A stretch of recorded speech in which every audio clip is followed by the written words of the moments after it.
북한이 발칵 뒤집혔습니다.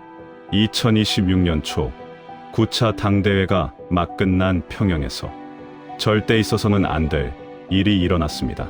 김여정을 7년 동안 지근거리에서 경호하던 대위가 어느 날 밤 호련히 사라진 것입니다.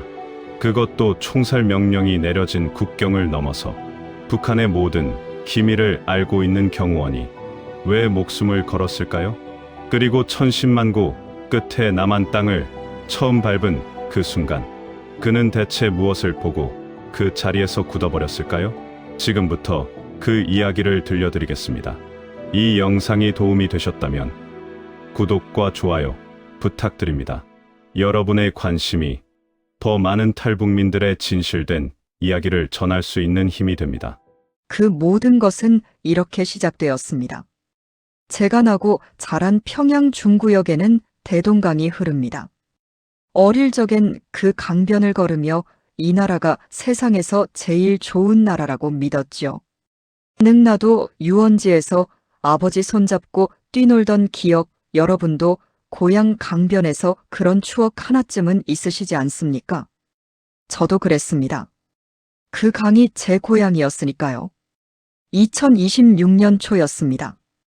평양 전역이 9차 당대회 선전 현수막으로 뒤덮여 있었습니다. 위대한 수령의 영도 아래 새 승리를. 거리마다 같은 문구였고 저는 그 문구 앞에서 경례를 하며 출근했습니다. 호위사령부 대위로 근무한 지 벌써 7회째였으니까요. 제 임무는 김여정 동지를 가까이서 경호하는 것이었습니다. 평양 사람들 중에서도 그 존재를 가까이서 보는 사람은 손에 꼽을 정도였으니 저는 나름 특권층에 속했습니다. 중구역 간부 아파트에 살았고 한 달에 한 번 나오는 특별 배급엔 쌀도 있었습니다. 일반 주민들이 장마당에서, 그러니까 우리로 치면 재래시장 같은 곳에서 옥수수 가루를 사다 죽을 끓일 때 저는 흰쌀밥을 먹을 수 있었지요. 하지만 말입니다.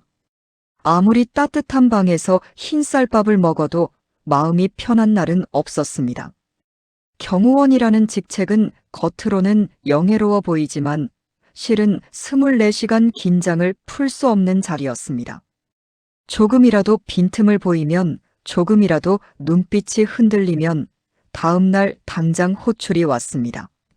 옆집 이웃이 내 집 안을 다 들여다보는 것처럼 우리는 서로가 서로를 감시하는 속에서 살았습니다. 그해 겨울 9차 당대회 준비로 평양이 어느 때보다 분주하던 그 무렵 저는 처음으로 이상한 감정을 느꼈습니다. 동료 경호원 하나가 며칠째 출근을 하지 않았는데 아무도 그 이유를 묻지 않았습니다. 묻는 사람도 없고 대답하는 사람도 없었습니다. 그냥 없던 사람처럼 되어버린 것이었습니다. 저는 그날 밤 아파트로 돌아와 혼자 창밖에 대동강을 내려다보며 생각했습니다. 뭔가 잘못된 게 아닐까. 그것이 시작이었습니다. 그로부터 며칠 뒤였습니다. 사라진 동료의 이름은 박성진이었습니다. 저와 같은 해에 호위사령부에 배치된, 그러니까 7회를 함께 어깨를 나란히 한 전우였지요. 무뚝뚝하고 말수가 없었지만 명절 때면 고향 함흥에서 올라온 어머니가 보내준 가자미 식혜를 늘 제 몫까지 챙겨주던 사람이었습니다. 그런 성진이가 어느 날 아침 그냥 없어졌습니다. 처음엔 병가인 줄 알았습니다. 하지만 사흘이 지나도 열흘이 지나도 소식이 없었습니다. 제가 넌지시 상관에게 물었습니다. 박 대위는 어디 갔습니까? 상관은 서류에서 눈을 들지도 않고 짧게 말했습니다. 그런 사람 없다. 그게 전부였습니다. 더 묻는다는 것은 곧 자신도 의심받는다는 뜻이었으니까요. 저는 그 자리에서 입을 다물었습니다. 그리고 그날 밤 잠을 이루지 못했습니다. 여러분, 혹시 6.25 때 하룻밤 사이에 이웃이 사라졌다는 이야기 들어보셨습니까? 우리 어머니, 아버지 세대가 겪으셨다는 그 공포 말입니다.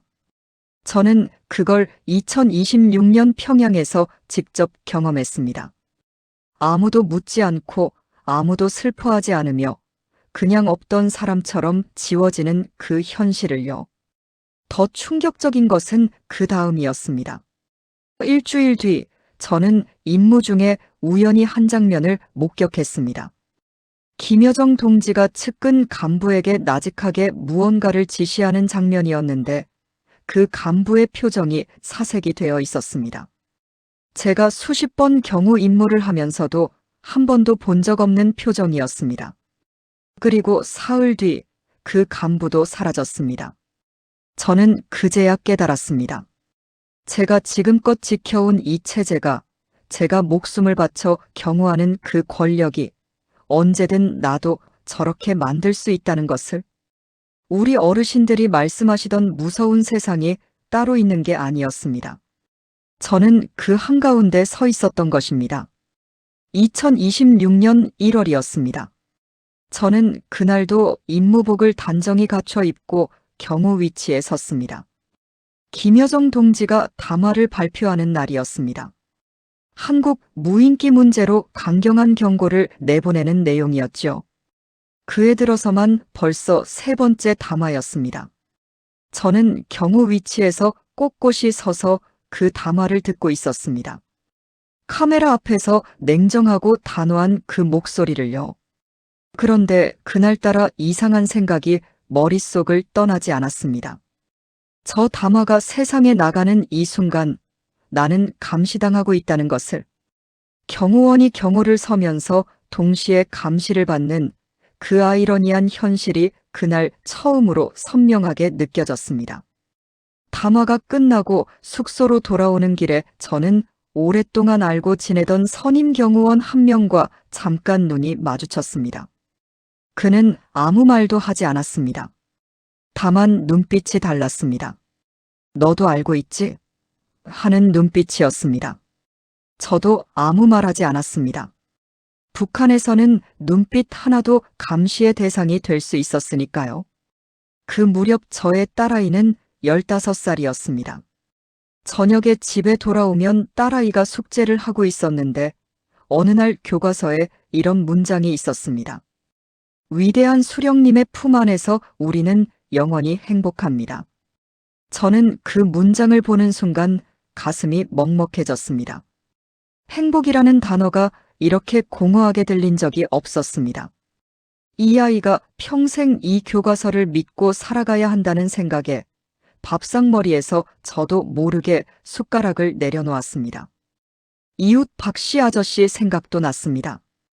우리 아파트 윗집에 사시던 분인데 어느 날 아들이 장마당에서 한국 드라마가 담긴 USB를 갖고 있다가 도의부에 끌려갔습니다. 그 뒤로 온 가족이 어디론가 사라졌습니다. 그래도 아무도 묻지 않았습니다. 그것이 북한이었습니다. 저는 그때 결심했습니다. 이대로는 안 된다고. 딸아이만큼은 이 공허한 행복 속에 가둬둘 수 없다고. 결심이 선 건 딸아이 때문이었습니다. 2026년 2월의 어느 저녁이었습니다. 딸아이가 밥을 먹다가 불쑥 물었습니다. 아버지는 평생 여기서 사실 거예요? 저는 숟가락을 든 채 말문이 막혔습니다. 15살짜리가 그런 말을 한다는 게 얼마나 무거운 것인지 자식 키워보신 어르신들이라면 아실 겁니다. 아이는 밥그릇만 내려다보며 더 이상 말하지 않았습니다.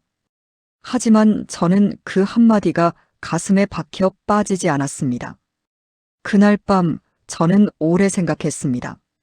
만약 제가 탈북을 하면 연좌제로 아내와 딸이 처벌받을 것이었습니다. 연좌제라는 게 쉽게 말씀드리면 가족 중 한 명이 죄를 지으면 나머지 가족도 함께 벌을 받는 제도입니다. 일제시대에도 그런 게 있었다고 하죠. 북한에선 그게 2026년에도 여전히 살아 있었습니다. 아내에게는 끝내 말하지 못했습니다. 말했다간 아내도 위험해질 수 있었으니까요. 저는 혼자 결심을 굳혔습니다. 죽을 각오로 떠나기로 했습니다. 떠나기 전날 밤 저는 몰래 부모님 산소를 찾아갔습니다. 평양 외곽 야산에 있는 작은 봉분이었습니다. 차마 말이 나오지 않아 한참을 그냥 앉아 있었습니다. 아버지, 어머니, 불효자를 용서하십시오. 그 말 한마디 남기고 돌아섰습니다. 어르신들도 아시겠지만 고향 떠나는 것처럼 무거운 발걸음이 세상에 또 있겠습니까? 그리고 집으로 돌아와 자는 딸아이 얼굴을 오래 들여다봤습니다. 밉지도 않은데 눈물이 나왔습니다. 딸아이 이마에 손을 얹고 속으로만 말했습니다. 아버지가 먼저 가 있을게. 반드시 데리러 올게. 그것이 제가 북한에서 보낸 마지막 밤이었습니다. 평양에서 함경북도까지 내려오는 데만 사흘이 걸렸습니다. 군인 신분을 최대한 이용해 이동했지만 국경에 가까워질수록 검문이 촘촘해졌습니다. 2026년의 북한 국경은 코로나 이전보다도 더 삼엄했습니다. 총살 명령이 내려진 지 몇 해가 지났어도 그 명령은 여전히 살아 있었습니다. 저는 경호원 출신이라 감시 체계를 누구보다 잘 알고 있었습니다. 순찰 교대 시간, 카메라 사각지대, 강변 지형까지요. 하지만 그것이 오히려 독이 되었습니다. 저를 추적하는 자들도 제가 그걸 안다는 것을 알고 있었으니까요. 두만강에 도착한 건 새벽 2시였습니다. 2월의 강은 아직 얼어 있었습니다. 제 발밑으로 얼음이 삐걱거리는 소리가 났습니다. 그 소리 하나하나가 총소리처럼 들렸습니다. 여러분, 겨울 새벽에 얼음 위를 걸어보신 적 있습니까? 발이 시려운 게 아니라 심장이 얼어붙는 느낌이었습니다. 강 중간쯤 왔을 때였습니다. 강 건너편 중국 쪽 언덕에서 손전등 불빛이 움직였습니다. 저는 그 자리에 납작 엎드렸습니다. 숨을 참았습니다. 얼마나 시간이 흘렀는지 모르겠습니다. 배에서는 꼬르륵 소리도 나지 않았습니다. 온몸이 돌이 된 것 같았습니다. 그때 저는 속으로 기도했습니다. 어릴 적 어머니가 새벽마다 무릎 꿇고 기도하시던 모습이 떠올랐습니다. 북한에서 종교는 금지였지만 어머니는 새벽마다 창문 너머 하늘을 보며 중얼거리셨지요. 저도 그날 새벽 엎드린 채 하늘에 계신 어머니께 빌었습니다. 어머니, 이 아들 한 번만 살려주십시오. 불빛이 사라졌습니다. 저는 다시 기었습니다. 손은 얼음에 쓸려 피가 났지만 느끼지 못했습니다. 그렇게 중국 땅을 밟았습니다. 돌아보지 않았습니다. 돌아보면 발이 묶일 것 같았으니까요. 중국 땅을 밟았다고 해서 자유로워진 게 아니었습니다. 강을 건넌 직후 저는 곧바로 작은 농가의 옥수수밭 사이에 몸을 숨겼습니다. 온몸이 떨렸습니다. 추위 때문인지 공포 때문인지 구분이 안 됐습니다. 그 농가의 주인은 조선족 할머니였습니다. 조선족이라고 하면 중국에 사시는 우리 동포분들을 말합니다. 할머니는 저를 보자마자 방으로 들이시더니 따뜻한 된장국을 한 그릇 떠주셨습니다. 그 국 한 모금에 저는 눈물이 쏟아졌습니다. 얼마 만에 따뜻한 것을 먹어보는지 몰랐으니까요. 이 사람아, 살았으면 됐어. 일단 먹어. 할머니 말씀이 우리 외할머니 목소리와 똑같았습니다. 같은 핏줄이라는 게 그렇더라고요. 말 한마디에도 정이 묻어 있었습니다. 하지만 그 안도감은 오래가지 않았습니다. 며칠 뒤 할머니가 조심스럽게 알려주셨습니다. 북한 보위부 요원이 중국 공안과 함께 탈북자를 추적하고 있다는 소문이 돈다고요. 2026년 중국에서는 탈북자를 불법 체류자로 취급해 붙잡히는 즉시 북한으로 돌려보냈습니다. 북송이라고 합니다. 붙잡혀 돌아가면 어떻게 되는지는 말씀드리지 않아도 아실 겁니다. 저는 농부 행세를 하며 숨어 지냈습니다. 낮에는 밭일을 하고 밤에는 헛간 구석에서 잠을 잤습니다. 중국말을 못하니 장도 볼 수 없었고 혹시라도 낯선 사람이 마을에 오면 숨부터 참았습니다. 경호원으로 일할 때는 상상도 못한 삶이었습니다. 그러다 한국 선교사님을 소개받았습니다. 할머니가 수소문에 연결해 주신 분이었는데 그분이 조용히 말씀하셨습니다. 여기선 오래 있으면 안 됩니다. 남쪽으로 가는 길이 있어요. 남쪽? 그 한 단어가 얼마나 크게 들렸는지 모릅니다. 저는 고개를 끄덕였습니다. 그것이 한국으로 가는 길의 시작이었습니다.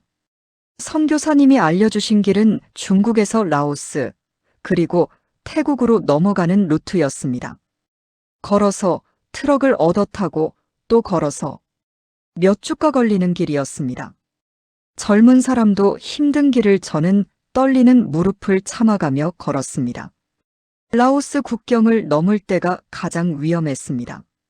함께 이동하던 탈북자 2명이 라오스 국경 경찰에게 붙잡혔습니다. 저는 풀숲에 엎드려 그 장면을 지켜볼 수밖에 없었습니다. 아무것도 할 수 없었습니다. 그분들이 어떻게 됐는지 지금도 가끔 밤에 생각이 납니다.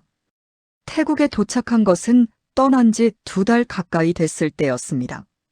방콕의 한국 대사관 앞에 서던 그 순간을 저는 평생 잊지 못할 겁니다. 태극기가 보였습니다. 그 깃발이 그렇게 크고 선명하게 보인 적이 없었습니다. 하지만 그게 끝이 아니었습니다. 대사관에서 신원 확인이 시작됐습니다. 경호원 출신이라는 사실이 알려지자 국정원 직원들이 들어왔습니다. 매일 면담이 이어졌습니다. 같은 질문을 수십 번 반복해서 물었습니다. 김여정 동지 경호팀에서 실제로 근무했습니까? 직접 목격한 지시사항이 있습니까? 귀순 목적이 무엇입니까? 저는 있는 그대로 말했습니다. 숨길 것도 꾸밀 것도 없었으니까요. 몇 달이 걸렸습니다. 그 시간 동안 저는 대사관 작은 방에서 딸아이 생각만 했습니다. 잘 있겠지. 살아는 있겠지. 그리고 마침내 어느 날 아침 담당 직원이 들어와 말했습니다. 강 선생님, 한국 가실 수 있습니다. 저는 그 말을 듣고 아무 말도 못했습니다. 그냥 고개를 숙이고 울었습니다. 46년 인생에서 그렇게 운 적이 없었습니다. 처음 한국 땅을 밟던 날, 저는 한동안 그 자리에 서 있었습니다. 인천공항 바닥이 어찌나 반질반질하던지 제 낡은 신발이 창피할 정도였습니다. 공항 안이 환했고 사람들이 웃으며 걸어 다녔습니다. 아무도 서로를 감시하지 않았습니다. 그게 제일 먼저 눈에 들어왔습니다. 하나원이라는 곳에서 사회 적응 교육을 받았습니다. 하나원은 쉽게 말씀드리면 탈북민들이 한국 생활에 적응할 수 있도록 도와주는 교육시설입니다.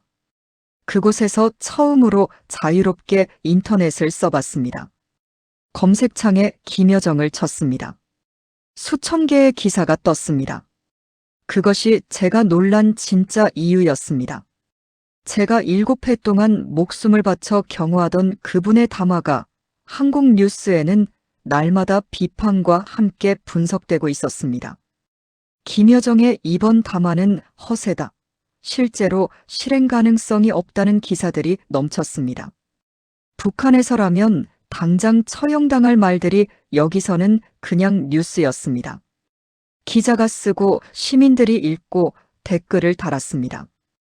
아무도 두려워하지 않았습니다. 마트에 처음 갔을 때도 놀랐습니다. 물건이 천장까지 쌓여 있었습니다.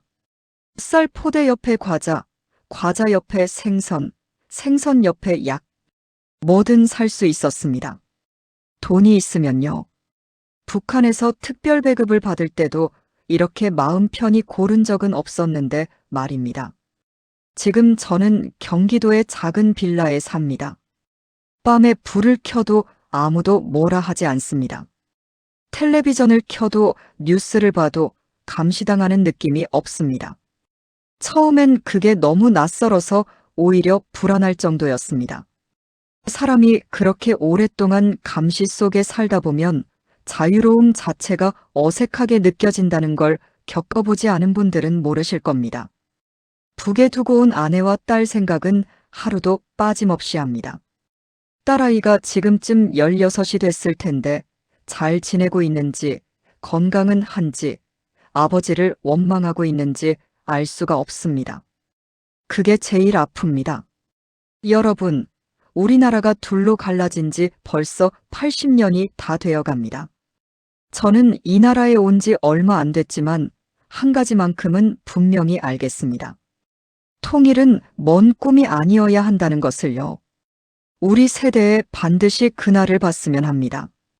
그래서 제 딸아이가 이 땅을 걸을 수 있도록 아버지가 먼저 와 있겠습니다. 들어주셔서 고맙습니다. 오늘도 끝까지 함께해 주신 여러분, 정말 감사합니다. 긴 이야기임에도 불구하고 끝까지 귀 기울여 주신 덕분에 저도 오늘 이 자리에서 큰 힘을 얻었습니다. 여러분 한 분 한 분이 이 채널을 지켜봐 주시는 것 절대 당연하게 생각하지 않습니다. 진심으로 고맙습니다. 이 영상이 조금이라도 마음에 와닿으셨다면 아래 구독 버튼과 좋아요 한 번씩만 눌러 주십시오. 여러분의 그 작은 클릭 하나가 세상에 알려지지 않은 탈북민들의 진실된 이야기를 더 많이 전할 수 있는 힘이 됩니다. 혼자 보시기 아까우셨다면 주변 분들과도 함께 나눠주시면 더욱 감사하겠습니다. 댓글에 오늘 이야기를 들으시며 어떤 마음이 드셨는지 남겨주세요. 여러분의 한마디 한마디가 저에게 큰 위로이고 응원입니다. 그리고 다음에 어떤 분의 이야기를 들어보고 싶으신지도 알려주시면 최대한 반영해서 준비해 보겠습니다. 그럼 저는 더 좋은 이야기, 더 진실된 목소리로 다시 찾아오겠습니다. 건강하게 잘 지내시고 늘 평안하시기 바랍니다. 감사합니다.